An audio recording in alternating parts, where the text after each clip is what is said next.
particularly, I want to advise the leaders of the region, the leaders of Burundi, the leaders of Uganda, the leaders of Tanzania, the leader of DRC, that all the information that we continue to gather points to the fact that Kagame is plotting as part of that escalation process, escalatory process, to take out one of them, or to take out, if he had an opportunity to take out all of them. So he would do it. He would not hesitate and escalate, because Kagame knows that when he escalates to that extent, he hopes that he can once again maneuver as he maneuvered in 1994 to take advantage of the situation and be the winner of the situation, which of course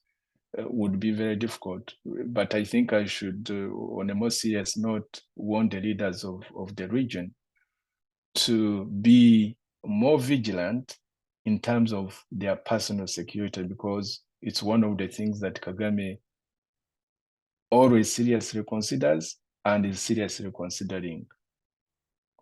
On the international community, whenever a crisis blows out of proportion, as it did in 1994,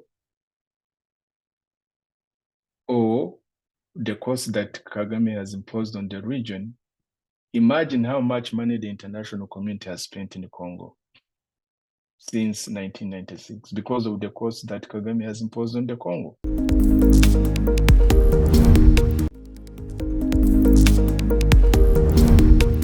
And you ask yourself, but who is supporting the Congolese people to resist an invasion of Kagame of Congo? So, in our opinion, in our humble opinion, the international community should be supporting this coalition of SADC, that's say South Africa, Tanzania, Malawi, Burundi, and Congo.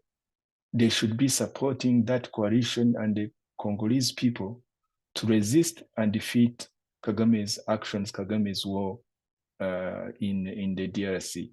I think that's joint effort of supporting the Congolese people and the coalition who are supporting them, and also supporting Rwandans who are resisting Kagame to change that brutal situation he has imposed and the cost he has imposed on Rwanda and the region must stop. And hopefully the international community will help us, even if the international community doesn't help us. But we have to make an effort to seek their support, whether diplomatic or certainly we're not asking them to give us arms, but they should give us diplomatic support, they should give us political support, they should be able to provide resources to Congo and to Rwandans to be able to resist Kagame once and for all. And if they don't, still it will take time, but we shall be able to do it.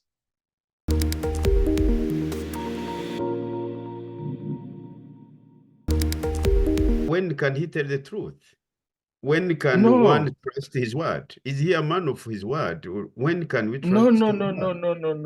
That is where Rwandans need to mature and learn, and people of Africa need to learn that Kagame, in my whole life, I've been with many people. I've worked with many people, both in Rwanda, in the region, and internationally. I've never come across somebody who lies habitually. It's like a habit. To answer your question, yes. Kagame is now a habitual liar. Not now, probably has always been, but has come out now. And not only that, because if you're a serial killer, as Kagame is, of Rwandans and of Africans, Africans in Rwanda, Africans in the DRC, and somebody who is always plotting, and I'll be coming to that on implications, to kill heads of state as he did, because remember, on his track record, he has already killed 3 African presidents: President Habyarimana, President Cyprien Ntaryamira, President Laurent Kabila of Congo.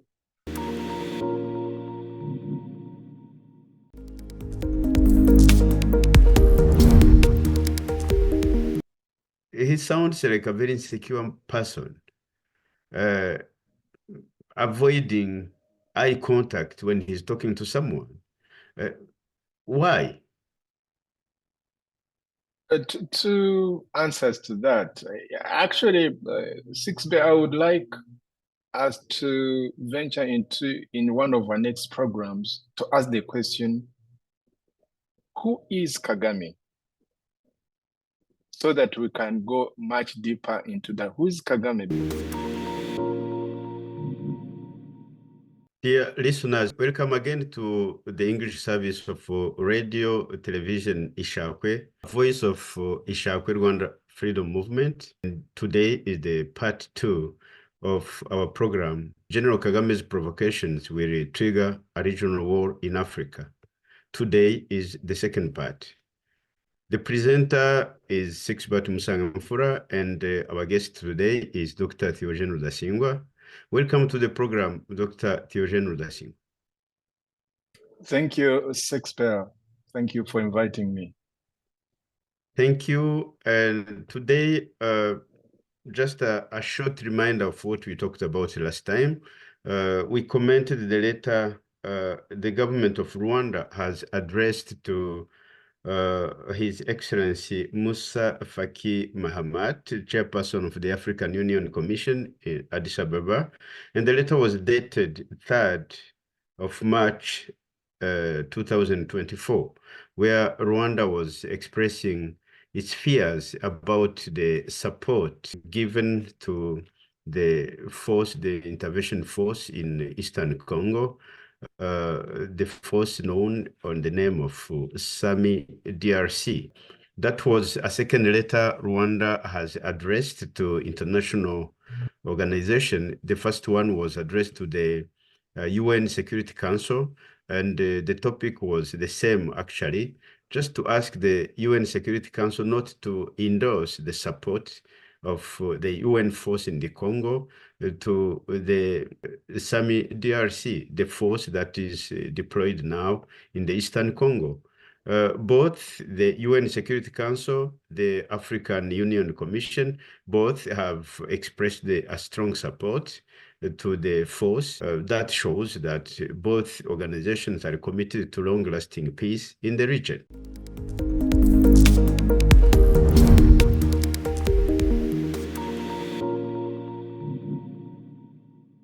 Kagame's party, RPF, has rubber-stamped his ambition to continue to run for office until the end of his life. They have rubber-stamped his ambition, and that was on the 9th of March, 2024. And Kagame has made an acceptance speech on that occasion. What is your comment on that, Dr. Theogene RUDASINGWA? Well, thanks, Sixbert, also for reminding me about how Kagame said in the recent Congress that rubber-stamped his life presidency. He actually, I listened to his comments. He told them that twice he has asked them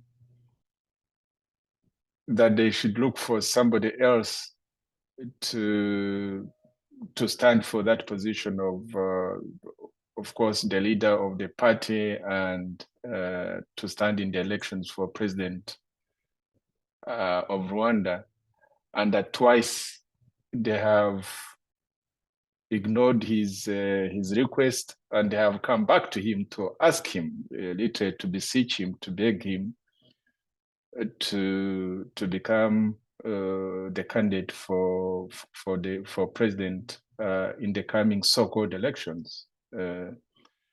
I think for listeners, in East Africa, listeners in Africa, and the international community may wish to know that Kagame literally has been in power since RPF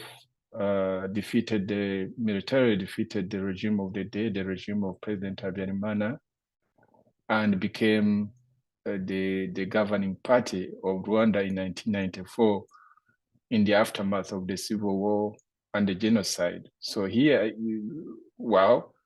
as Sixbert and myself would tell listeners, of course, in 1994, it was Pastor Bizimungu, a Hutu, who became the president of Rwanda in the aftermath of the civil war and the genocide. But everybody knew, first amongst us, the RPF, amongst all our collaborators, partners like Sixbert, who did not initially come from RPF, but came from other parties, and Faustin Twagiramungu and others, and President Bizimungu himself. Everybody knew that the person running the country was actually Kagame. And so Kagame has been in power, literally, behind the scenes until 2000. And of course, since 2000 up to now, he has been in power. 3 times he has subjected the population to so-called elections, first in 2003, then in 2010 and 2017. And now, of course, the population is going to be subjected to a very costly exercise, but very sham because the results are known even before the elections are held. I think, Sixbert, you might remind the listeners what percentages he got. I think all in all, he always gets, he started with a low 95%, I think. First, I think 1990, in 2003, he scored, he scored officially 93.5%. And in 2010, 2010, he made, I think, 96.8%. And then 2017, he made 98.8%. And I guess yes, because the score is very excellent marks, you know. Yes. He's an A+ kind of student. So if you can always judge that the score has been rising, and Kagame being very predictable in some of these schemes, you can imagine that probably he's going to get either 100%, or maybe, since he might think that that might be too much, probably he'll get 99.9%. So he has you mentioned something very important when you said that in his acceptance speech, he said that 2 times he asked for someone else to take over. And I think he's just a joker. You have been Secretary General of the RPF, the current ruling party. You've been in his office as his chief of cabinet, the chief of staff, and you have been very close to him. You know the person. When he says that he has been asking people to take over, and you know the same time that he has been jailing those who tried from opposition groups, those who tried to run for office, like Mrs. Victoire Ingabire Umuhoza. He jailed Bernard Ntaganda, the head of Parti Social Imberakuri. He jailed Diane Rwigara when she announced that she was running for office. And even Dr. Theogene RUDASINGWA was jailed for 15 years after he announced that he was running for office. So when he's saying that he has been asking 2 times for other people to take over, what kind of joker is he? What do you think about that? No, I think, and I said in our last conversation on this radio, I said that all those people that you've mentioned, and by the way, also Pastor Bizimungu was a victim of Kagame's ambition to simply become the president. Pastor Bizimungu didn't commit any crime. All those fake crimes that they manufactured to put him in jail, or Ntakirutinka, the minister who was jailed with him. Yeah, Charles And he was Charles Minister for Public Works. Yeah. Yes. And all the people that you've mentioned. And in our last conversation, in our last program, I say that all those people that have mentioned, if there was free and fair elections, they would beat Kagame in a very unequivocal way. And I also said that because if Kagame says, if you are asking Rwandans, not simply even those people in RPF who simply are there simply to rubber stamp whatever he wishes, because Kagame is the government, Kagame is the party, Kagame is everything in that country. So even members of RPF, what options do they have? I was discussing that with a friend of mine, and I said, Kagame said that twice he has asked members of the RPF if they could find somebody. And then this friend of mine says, Kagame thinks he's smarter than everybody. Who would dare say, I want to become the president, knowing that he will kill you the following day? So Kagame is no fool. He asked that question to test the waters to see if there's anybody actually who would dare say, I also, being a citizen of Rwanda, I'm capable of leading Rwanda better than you, or even if it's from the same party, simply to succeed you. But succession is not something on the mind of Kagame, because having imposed so much cost on Rwandans and so much cost on the region, he's like that general who burns the bridge behind him, knowing that there's no going back. That is what kind of position Kagame is in. So Kagame is not looking for a successor or preparing a successor. For him, he has committed enough crimes that the only way is to consolidate his power, to remain in power by all means possible. And one way he does that is by raising costs. Not only for Rwandans, because he has already raised costs for us. Imagine the costs that Rwandans have paid since 1990. Rwanda has literally been at war since 1990, when the RPF, the organization I once belonged to, invaded Rwanda on the 1st of October 1990. Rwanda has been perpetually at war. Perpetually at war, especially since as Kagame and his lieutenants, his generals keep on saying that since Rwanda is small, that the only way you can fight is to fight abroad, to fight in other countries. And as we said in our last program, Kagame has fought literally everybody in our region, in East Africa. Those he has not fought with arms, he has sought to fight by other means, because as he said in public, he wants to raise the cost. And I don't know whether we're very clear in our last program to explain the reasons why we think Kagame is perpetually at war.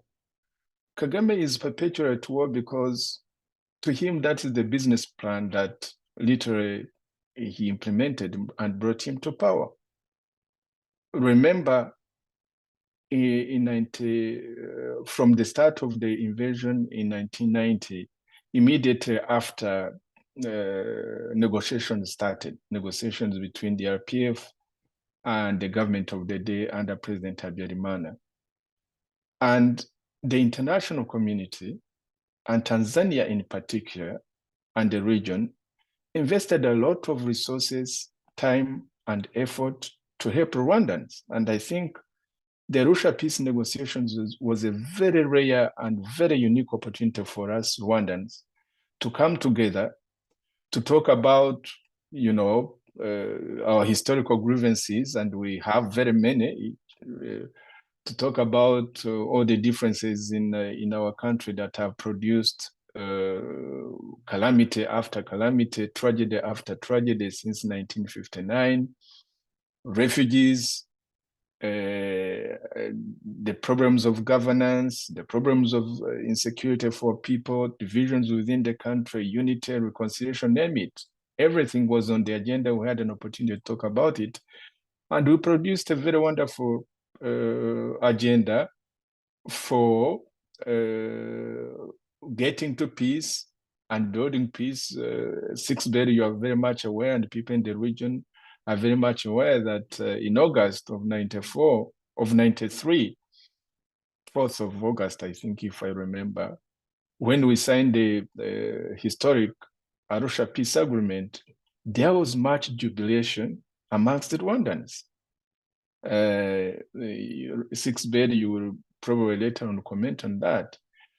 And there was a great sense of relief also within the region that finally Rwandans had come together, and we are going to build peace and build reconciliation and build unity and build the semblance of democracy in our country, build the semblance of the rule of law, return the refugees, build a national army from within the ranks of the RPA, the army of RPF and the government forces, build a new police, build a new institutions, and hold elections within 22 months. That was the kind of vision that East Africa, especially in the role of the facilitation of the late President Mwinyi, God bless him, and may he rest in peace. Maybe this is also an occasion to belatedly extend our condolences. We should have done it in our last program, to the family of the late President Ali Hassan Mwinyi, to the people of Tanzania and the government of Tanzania for the loss of somebody really who has been a leader who helped us in time of need, and who was very instrumental in whatever has taken place since independence of Tanzania as well. So may he rest in peace. And that was the kind of investment that the region had made in that.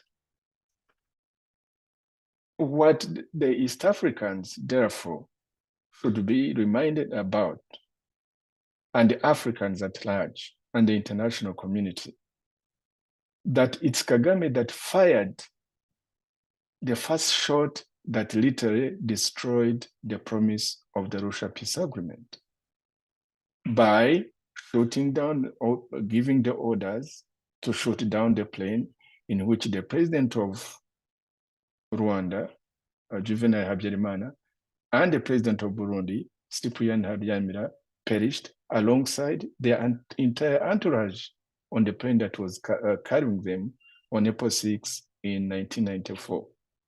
And then, with that, the ceasefire was broken.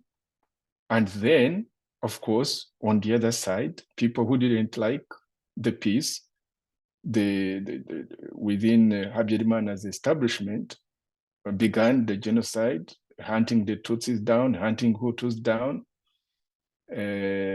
and there we go. So the person who fired the first shot to kill the Arusha Peace Agreement was Kagame. And that was the end of the Arusha Peace Agreement. And that was a cost that has been very prohibitive in our history, because never before have been many Tutsis killed. Never before, during that period of time and thereafter in Congo, have been many Hutus killed. And these are the defining moments of Rwanda's history. And President Kagame and his intelligence, the Tutsi officers and the RPF at the heart of it. Of course, you will tell me you are part of it. Yes, I was part of the RPF. And I've had occasion in the past to tell Rwandan people that for belonging, because of collective responsibility, for belonging to such an organization, and belonging to such a military, because I was one time part of that military that caused that much havoc. And you have to have some degree of responsibility as a leader, because I was no small person. I was its Secretary General. I spoke for RPF most of the time. But there is that kind of collective responsibility that people should own in terms of accountability, in the hope that if we were to own to this accountability, we can reach out to each other to figure out the process of reconciliation, not based on these kinds of lies and the kind of deceptions that Kagame is fond of parading with his followers. Because it's not only Tutsis who have suffered, Hutus have also suffered. So Kagame is very much aware of how to raise costs of Rwandan people, and he has already raised the cost of Rwandan people. And it is because of because of the damage he has caused in Rwanda and the system he has built in Rwanda. Because Kagame is like an absolute monarch, a dangerous absolute monarch. In Kinyarwanda, we call him Umwami Kagame. In English, it would be King Kagame. Because when he goes for these so-called elections, which cost a lot of money, in which people are forced to elect him 100%, he's like a much beloved king, a much beloved monarch, you'd then ask, why then wouldn't he allow himself to compete with other people? Why can't he compete with me, for example? Why can't he compete with Victor Ingabire?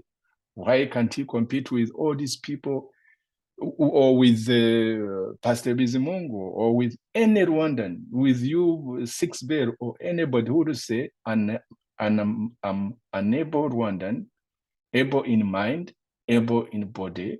It's my constitutional right. I want to run, and Kagame should present his program to the Rwandan people. I too will present my program to the Rwandan people, and Victor will present, and Pastor Bizimungu or anybody else, and then the people will make a choice. But Kagame says they love him so much and they want to elect him 100%, but he doesn't want to test, because if that is his hypothesis, as people in science say, then you should go into free and fair elections, and do not use the army, and do not use your intelligence, do not use the police, and don't use your money that you've taken from people, and don't use the government, which your so-called competitors do not have access to, and do not put them in jail or kill them or make them refugees, and then pretend that you're in free and fair elections. But of course, Kagame knows that he's extremely weak. He's very weak in many instances. The only tool that Kagame has that gives him advantage, which other Rwandans do not have, are the means of violence. Although the means of violence that he has come from ordinary people. They come from Rwandan people, and they come also from the people from outside who support him. And that is how Kagame has maintained in power for 30 years now, since 1994. And by that, he has now extended his rule. He's going to extend his rule for another 7 years. And then the constitution has been changed. He can actually run up to 2034 if he wants, or beyond. Maybe he will until he's not able to walk, or something happens to him and kind of disrupts his scheme. But it's because of what he's doing in Rwanda that takes him to Congo. That was, it took me a bit of time to explain all this, because it's Kagame's domestic actions and domestic policies in Rwanda, raising the cost of Rwandan people, making sure that he runs an absolute dictatorship, very brutal dictatorship, very violent dictatorship. He runs a secret police state in Rwanda that causes him also to figure out how to survive by waging war against neighbors. And in our last program, we mentioned how literally Kagame, not only in DRC, where he has raised costs, I'm coming to that in talking about the implications of Kagame's policy of raising the costs of Rwandans' neighbors. He's not only fought Dr. DRC. Theogene RUDASINGWA, before we reach there, Yes. I'd like to ask you a few questions about what you have just said. The way you talk about Kagame, as a person who has been very close to him, you know him very well.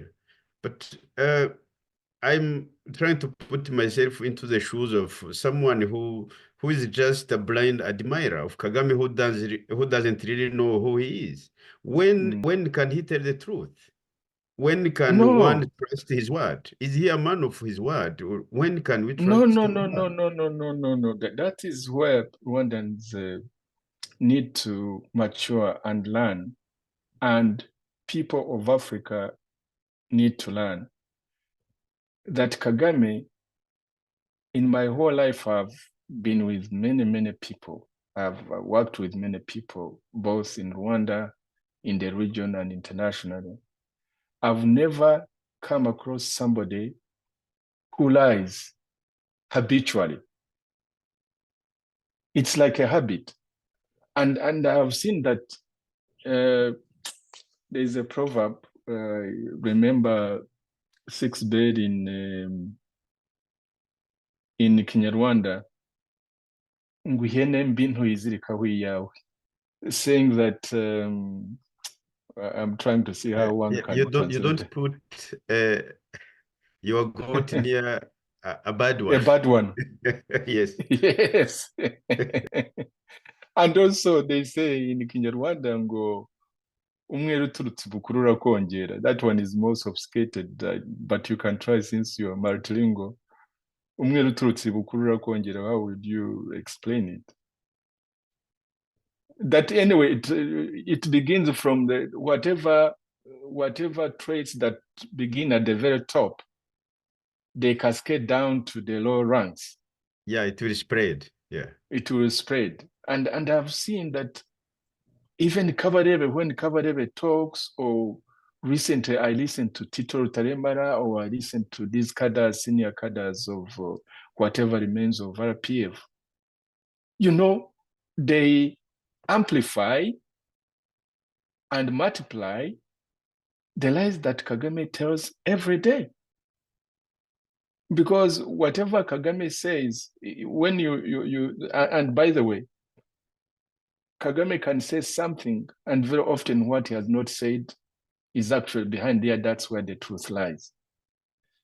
And so look at how, you remember when they asked him, I think it was a British journalist who told him, who asked him that who killed Habyarimana, and, raised that issue of who shot down the plane.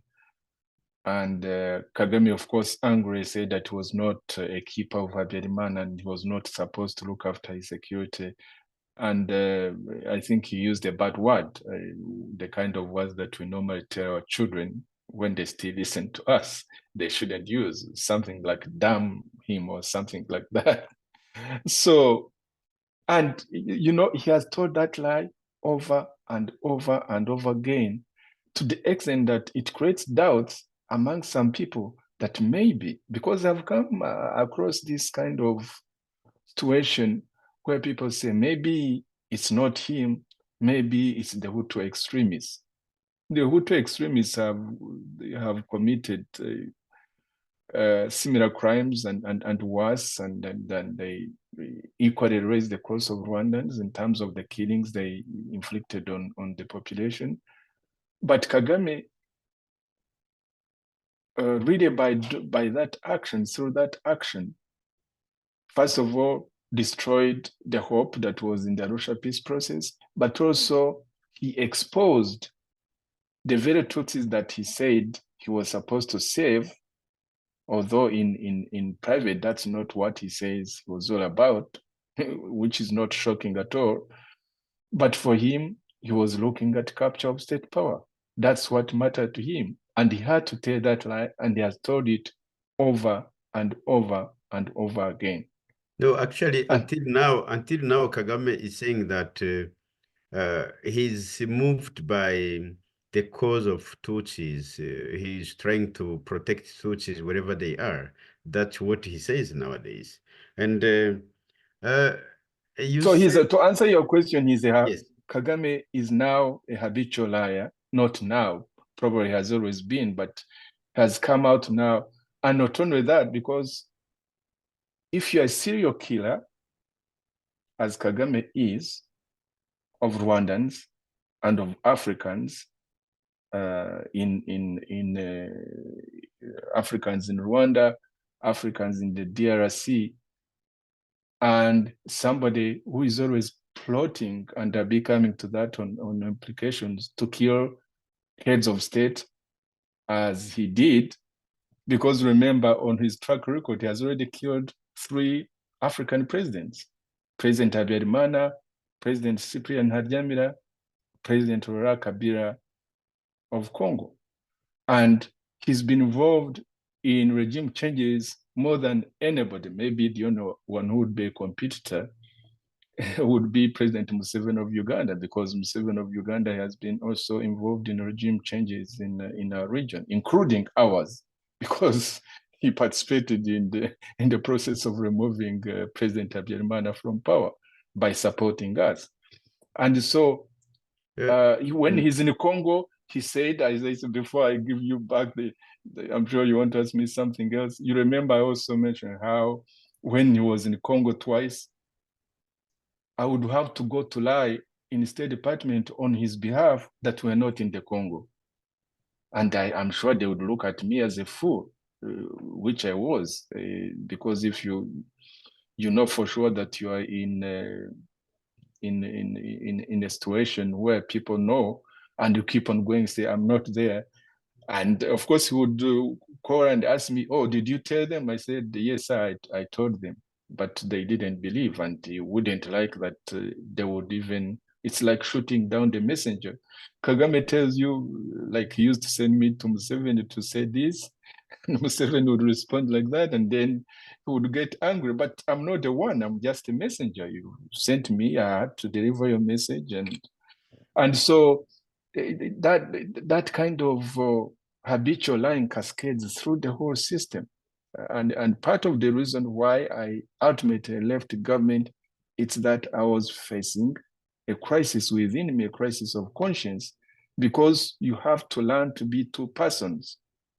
There's one person who is you, and there's the person that has to lie on behalf of the system. And I was tired. And as you know, I'm one of those people who told Kagame that I was tired. I was leaving RPF, I was leaving government. I was no longer interested. And I wrote to him. But many people are trapped in that vicious cycle, that cascading habit of lying on behalf of the system. Those are the people you see on social media, the Ndahiros, the Tito Rutaremaras, the Datsimburuas, the young lady Makoro from his office. Poor people, they are forced to swallow all those lies and articulate them on his behalf, amplify them and multiply them. I'm still very curious about him. I don't forget the topic of today, that we are going to comment on the different things, especially about the region, the conflict in the region. And I mean, the implications of the belligerent behavior of General Kagame in the region, to the DRC, to the region, to the international community. We will come back to that after, but I still have some questions. The way you describe Kagame as a person who has been very close, and actually, it meets what I have noticed for the short time I have been in some circles there. Where does he get that power? I mean, even within his ruling party, those who have been facing him or challenging him somehow, he has either killed them or they have just left the country, or they have been, they are under house arrest. They have been silenced. Where does he get that power? He sounds like a very insecure person, uh, avoiding eye contact when he's talking to someone. Why? Two answers to that. Actually, Sixbert, I would like us to venture in one of our next programs to ask the question, who is Kagame? So that we can go much deeper into that. Who is Kagame? Because let me tell you one example. Recently, I was in a medical facility, and one of the people who was helping me, and then we told, he asked me, looked at me and said, "Oh, where do you come from?" I said, "I come from Rwanda." Then he said, "Oh, I come from Equatorial Guinea." Oh my God, this lady said, "Oh my God, I love your president." What could I say? What could I say? I say, well, I said thank you as I was stepping out. And then she said, "But I have a friend of mine I work with. He comes from DRC. He hates Kagame." That's what she said. And when the corridors where I met this gentleman who works with her in the corridors, and he said, "I come from DRC." She introduced me. She said, "Oh, Theo comes from Rwanda," and I could see the man kind of tightening his face because of the kind of things that have happened in our region. That Rwanda has partly caused in the region in terms of how people look at Rwandans, and especially how people look at Tutsi. And so, but then so she left, and then I was left with this gentleman, and we talked, and I told him my name. I said, "Oh, I think you also understand what Kagame has been doing in our country." I said, "Yes, so I'm not your enemy. I am your ally." So we talked very briefly. Why do I say this? I said this because Kagame presents two images to the public. There's the Kagame, the image he presents to the world, to those people who do not know him. And especially for the kind of things that not only Kagame, but people like us, beginning with the IPF struggle, you remember, that we articulated what our struggle was there about. And these are a group of people who were refugees since 1959, who gather their energies and their efforts and their limited resources. They commit to fighting to go back home. These are the Tutsis, myself and the Kagames and others. And they fight, they win the war, but then their people, the Tutsis, are killed by the other side, the majority Hutu, the bad guys, according to that narrative, where they are killed by the bad guys. And then since that time of 1994, under the leadership, wise leadership, visionary leadership of Kagame, they have built something very unique and exemplary in Africa. That is the story, Sixbert. That's the story that I know in where you live in Finland or anybody else in Africa, you can see, especially in Africa when Kagame, during the times when the French would raise the issue of the plane, the investigation, he would castigate them, would, send away the ambassador, he would curse them, he would throw tantrums. And so Kagame looks like the person who stands up against the French. There are times when he in his language, even well knowing how much they hold for him, like the British and the Americans, once in a while will throw a tantrum and mention a thing or two that show him as somebody who really stands up to the West, to the powerful West, And there are many people who may even claim that he's a Pan-Africanist. So that is one image. The hero, the one who saved the Tutsis and who built modern Rwanda that is exemplary in terms of development. A very fake development that we shall come back to when we discuss the political economy of Rwanda. But then there is the question you've asked me, which is very important, is where does he get his power from? Where does he get his power from? Kagame gets, let nobody deceive you. Each one of us at different times, for different reasons, have created conditions that allowed Kagame to emerge like the Kagame that we know today, the monster that we know today. Know that it was very deliberate. But remember, Sixbert, when you met me in Arusha, for example, in 1993, I was then a young man.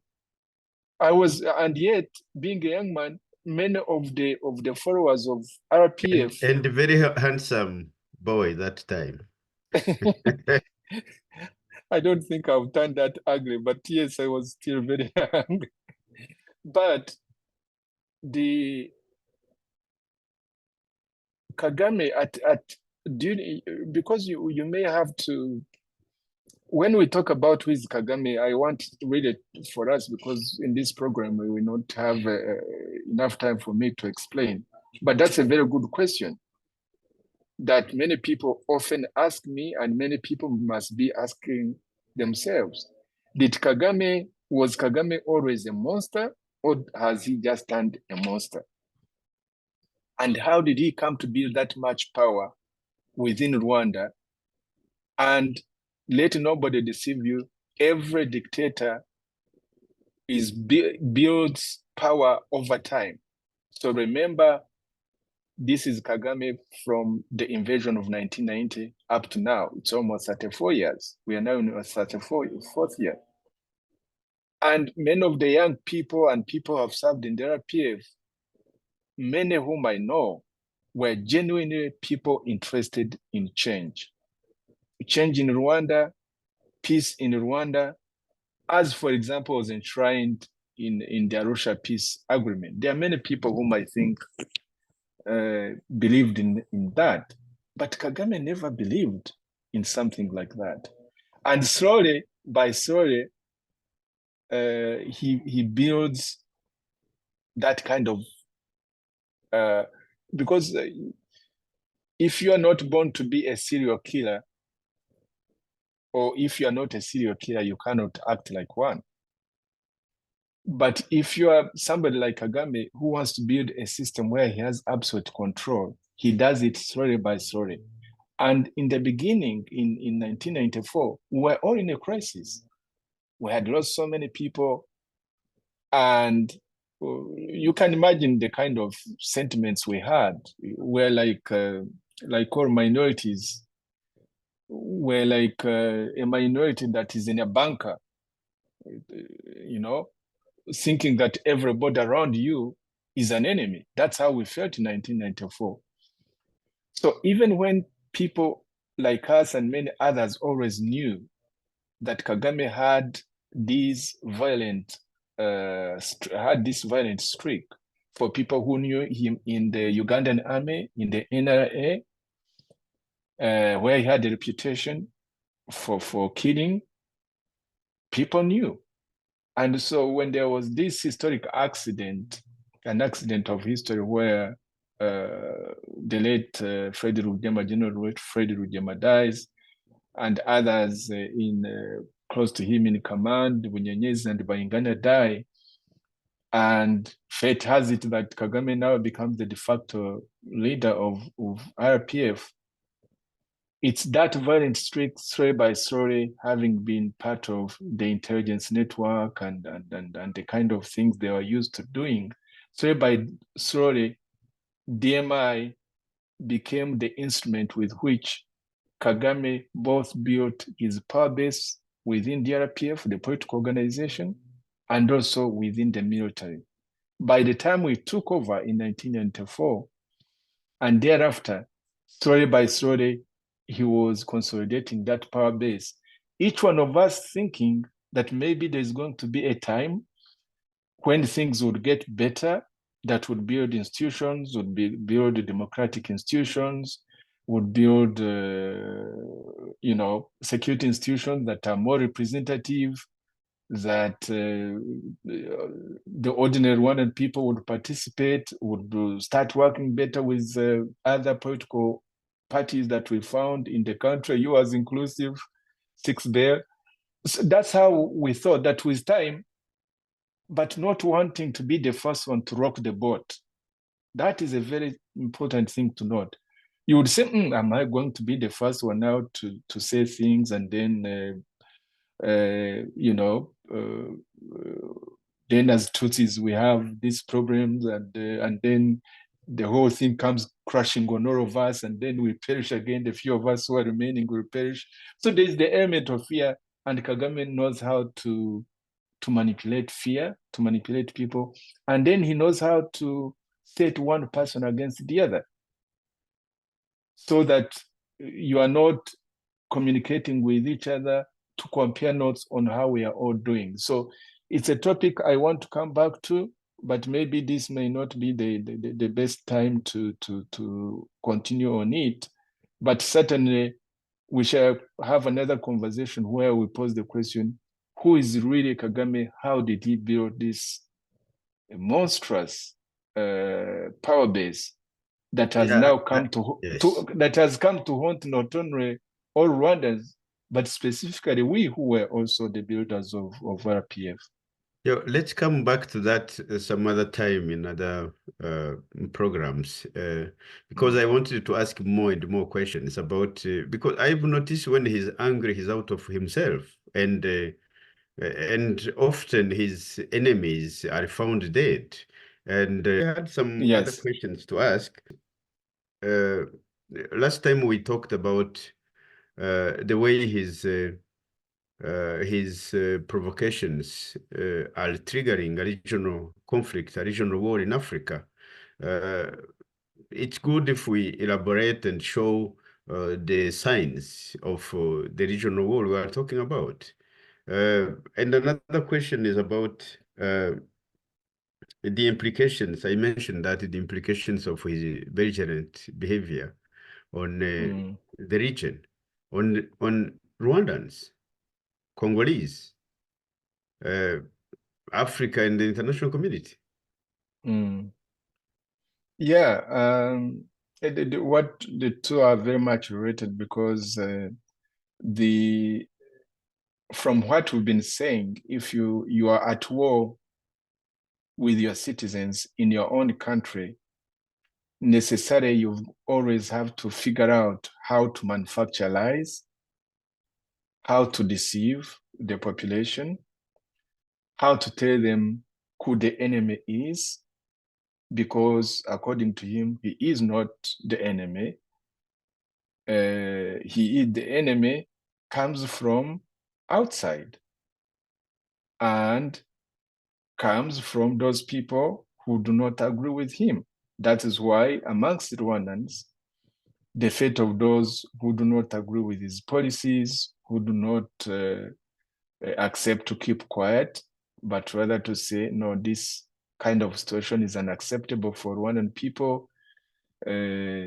Those people, their fate, as you rightly put it, they either die or they're in jail, or even if they remain in the country, they remain, completely marginalized. What we call in Rwanda, gatebe, if there have been senior military or political officers, or if you are lucky, you are able to escape. But Rwanda is one of those very few countries in the past and now where citizens disappear. You can imagine a human being to be referred to as having disappeared.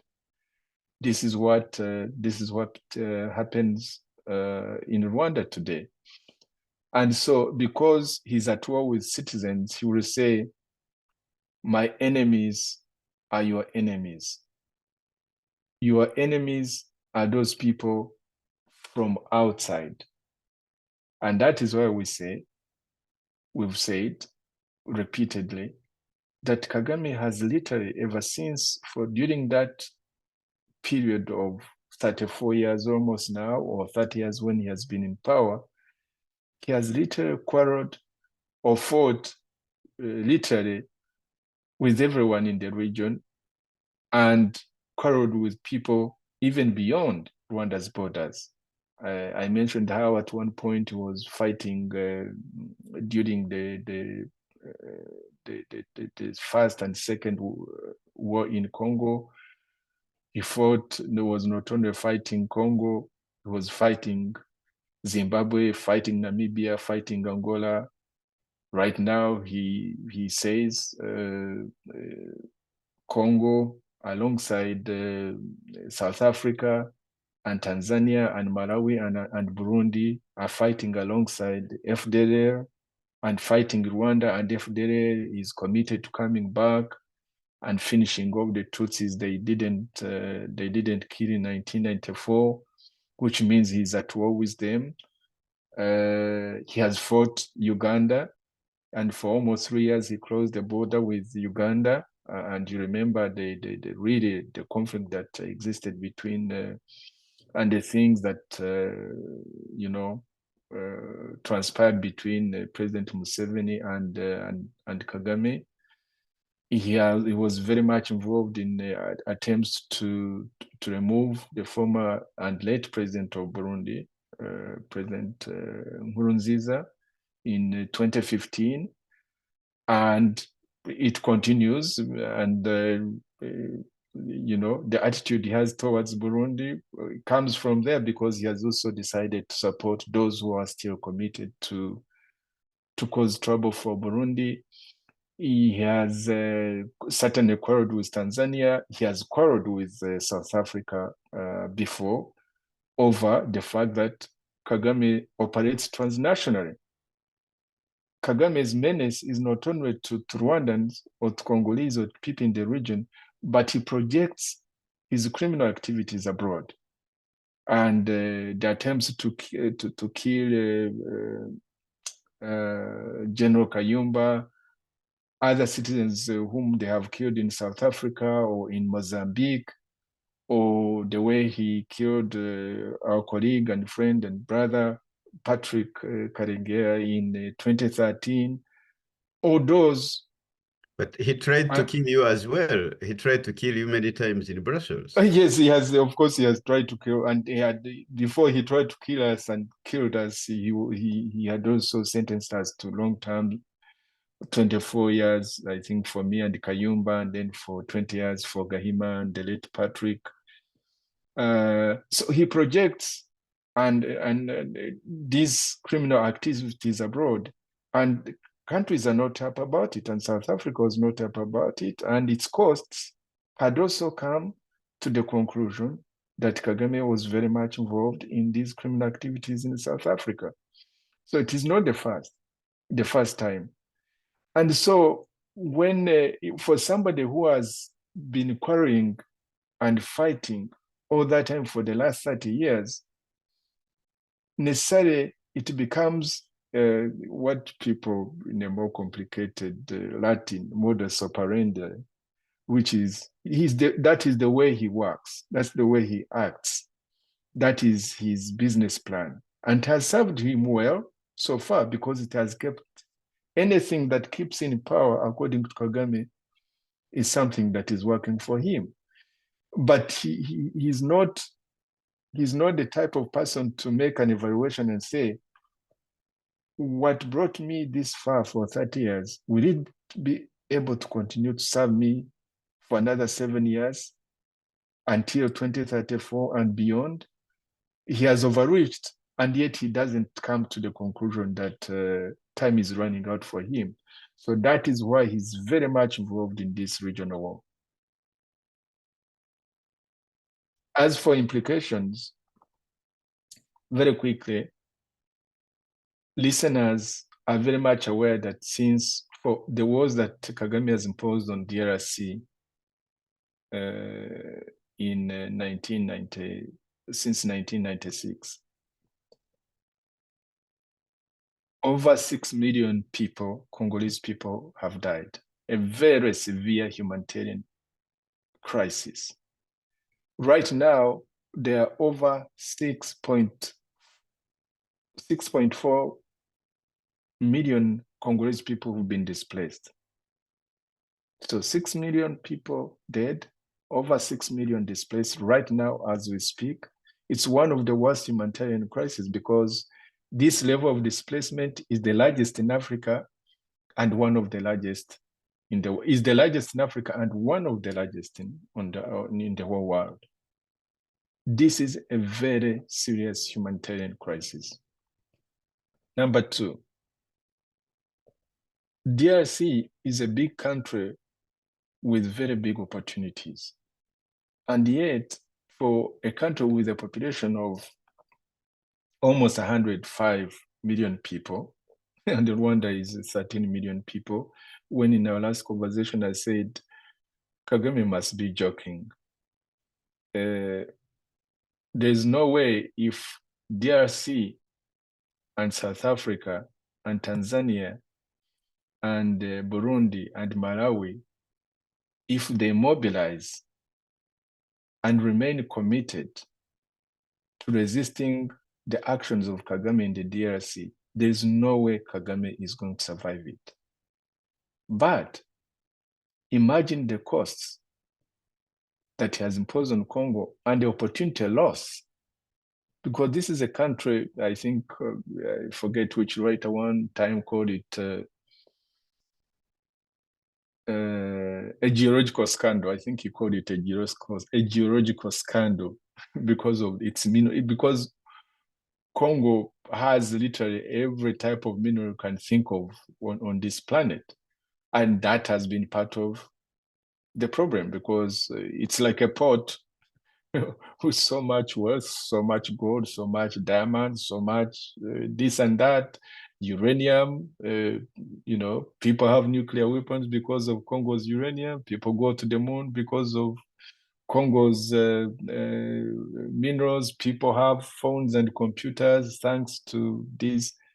But the conflict that Kagame has imposed on Congo with impunity simply means that Congo has lost much in terms of socio-economic potential it has of transforming itself and helping its population, and even helping us, or its neighbors, in a peaceful way through collaboration and integration in the region, which is, of course, is on the lips of many people in East Africa, but which has not become a reality because of Kagame's disruption.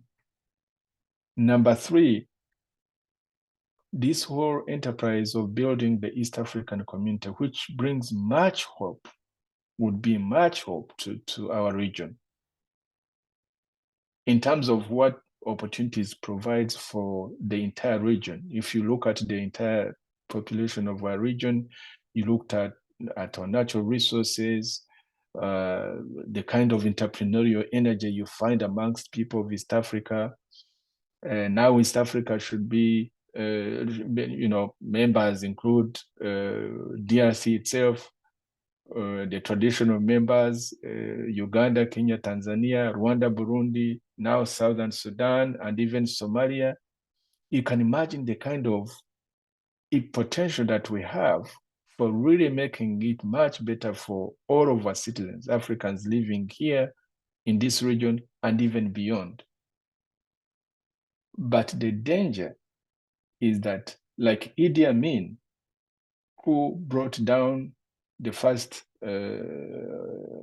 attempt to build a strong, united, integrated East Africa, Kagame is now the greatest threat to the East African community.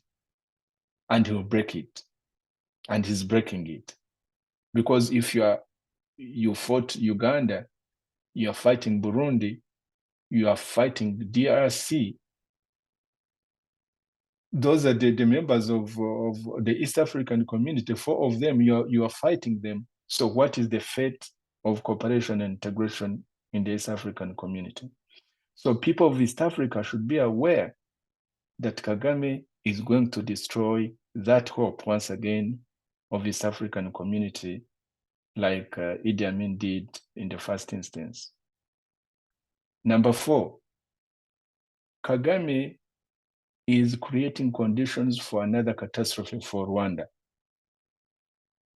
Because all these things that happened in Rwanda since 1994, Kagame has been the engine of all the disruption that has taken place in our region. But at some point, this will come back to us as Rwandans. Because if you are the kind of conditions that created civil war in 1990 and the conditions that generated genocide in 1994, all those conditions have been amplified and multiplied in Rwanda today. But in addition to all that, Kagame has created an enmity between Rwandans and people of the region who at one point used to be the people who were extending hospitality to all of us.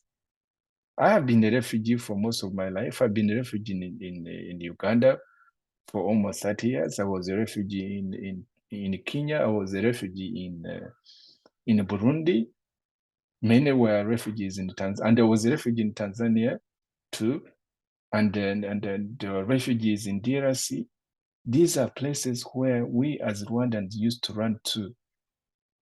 I listened to Kabarebe recently lamenting in Kinyarwanda, telling young people that where you're going to run to.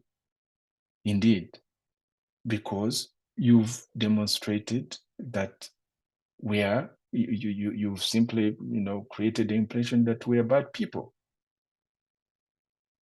And so, and bad people have become even more selective, knowing that, it's Kagame and his band of Tutsis, so all Tutsis are bad, so we should have a negative attitude towards the Tutsis.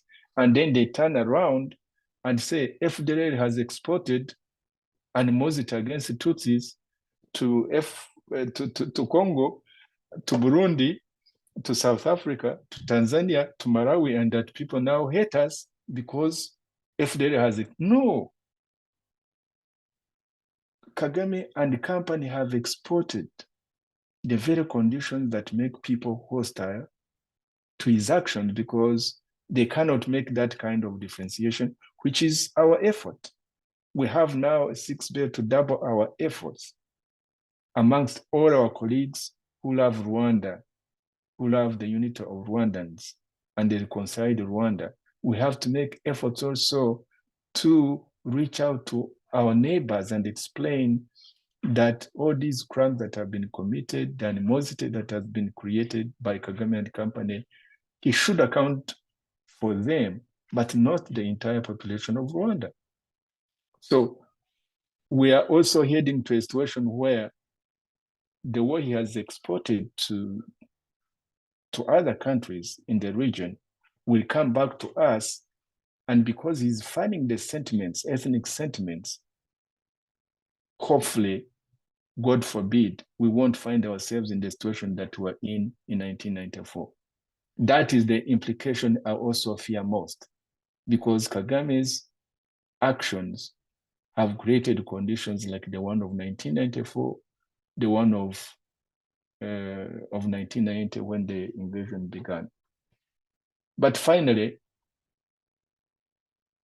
let me once again highlight that Kagame is a man who does not count the costs, his costs, because it's Rwandans who are dying in these wars that has been imposed on the region. But he knows how to escalate and taking very unusual actions like the one he took in shooting down the plane. Particularly, I want to advise the leaders of the region, the leaders of Burundi, the leaders of Uganda, the leaders of Tanzania, the leader of DRC, that all the information that we continue to gather points to the fact that Kagame is plotting as part of that escalation process, escalatory process, to take out one of them, or to take out, if he had an opportunity to take out all of them. So he would do it. He would not hesitate and escalate, because Kagame knows that when he escalates to that extent, he hopes that he can once again maneuver as he maneuvered in 1994 to take advantage of the situation and be the winner of the situation, which of course would be very difficult. But I think I should, on a more serious note, warn the leaders of the region to be more vigilant in terms of their personal security, because it's one of the things that Kagame always seriously considers and is seriously considering. On the international community, whenever a crisis blows out of proportion, as it did in 1994, or the cost that Kagame has imposed on the region, imagine how much money the international community has spent in Congo since 1996 because of the cost that Kagame has imposed on the Congo. Or imagine the cost that in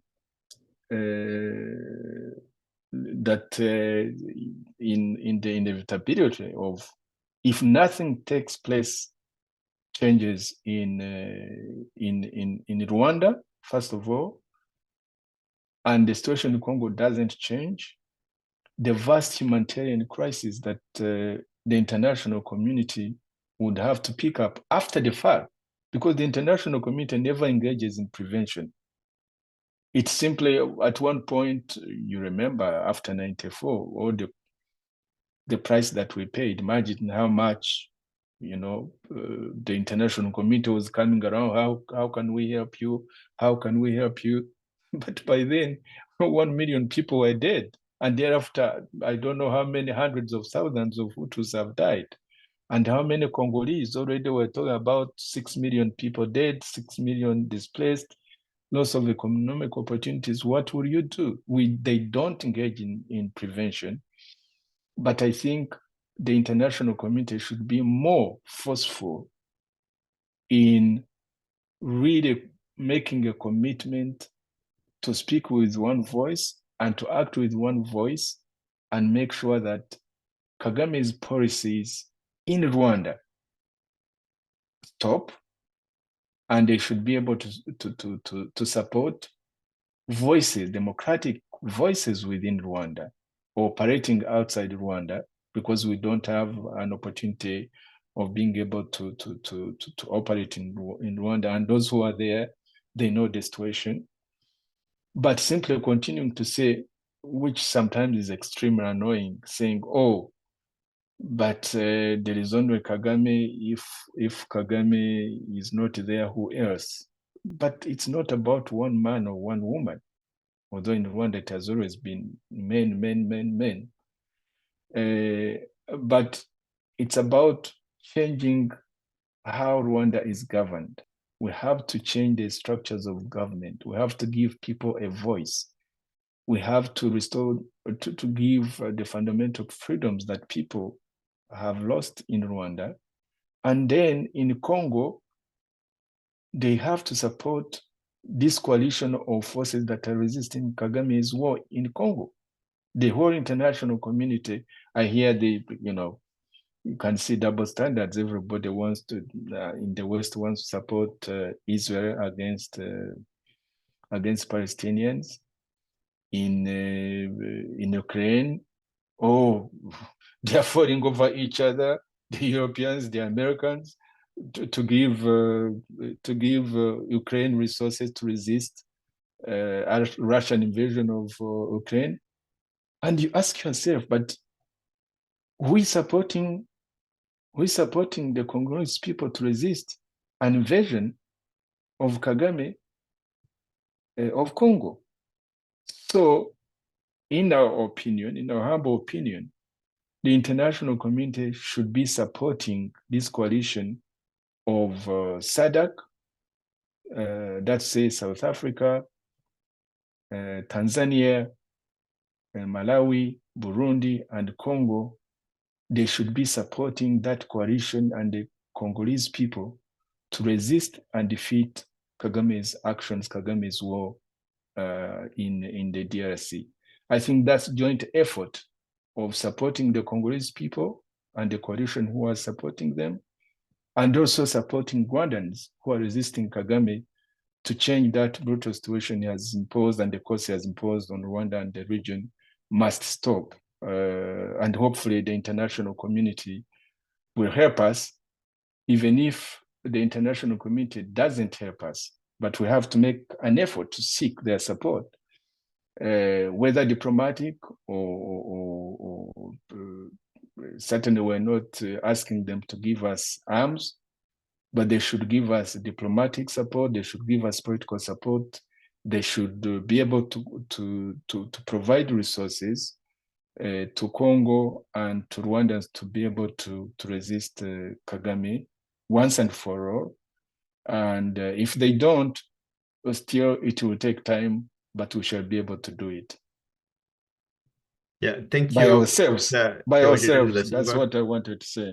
Yeah, thank you so much indeed for your comments. And we are heading to a close, but before that, I would like you to summarize the options, to highlight the options Kagame has regarding the situation in the Eastern DRC. And then we'll head to a close. Kagame doesn't have many options. He has two options. And the way I know him, as you know, I've worked very closely with him. I've dealt with him in a crisis and know how he thinks. The first option he has, which many people think sometimes because they might fall to his lies or deception because they don't know that he's lying to them, is that he's committed to the Nairobi and Rwanda peace processes. Even now, as we speak, I think either today or yesterday, I saw pictures that he went to meet the president of Angola. But that is all lies. Kagame does not believe in the Angolan peace process, the Rwanda peace process, or the Nairobi peace process, because as I said, even the one that he negotiated at length, where we were very much involved, the Arusha peace process, that produced a process and resources and everything, he was the first one to fire the first shot that killed the Arusha peace agreement. He did. Even now, as he goes to Rwanda, his forces are busy capturing villages and small places in Congo. If you looked at the news this morning, that's what is happening on the battlefield. He's still moving troops. The movement of Rwandan troops in the Congo. So there are people who think, oh, probably he's going to, under pressure. He'll keep on talking. They call them cloak and dagger tactics. You know, on the one hand, You have a hand that is talking about peace, but on the other, you have a dagger waiting for the opportune moment to hit, as he calls it, to hit the people you're negotiating with in the back. That's how Kagame has operated ever since I knew him. And so far it has served him well, but he has overreached. That is one problem. But most likely what I think he's going to do, he's also somebody who wants to escalate. And that's the point I was trying to highlight, that he escalates by many means. One might be to do something very dramatic, like a wild card, because the shooting down of the plane that killed Habyarimana Ntaganda was a very wild card that introduced in an already complex and volatile situation. And what happens, we all know. People say it's history, but it's not history, because Kagame is fond of repeating history. He's not somebody who learns from it, he repeats it. And so he might escalate in that way, but he will also take measured ways of escalating on the battlefield by committing more troops and more resources. He will do that to see how much commitment DRC has, how much the SADC troops have, how much South Africa and Tanzania and Malawi and Burundi can commit to literally mobilizing, to fighting and defeating him on the battlefield. But he will escalate. Before he reaches that, he will escalate to measure, to see what, like prompting them, like measuring how much commitment and the problematic circles, whether there's too much noise raising from the Americans, from the rest of the international community, like the Europeans.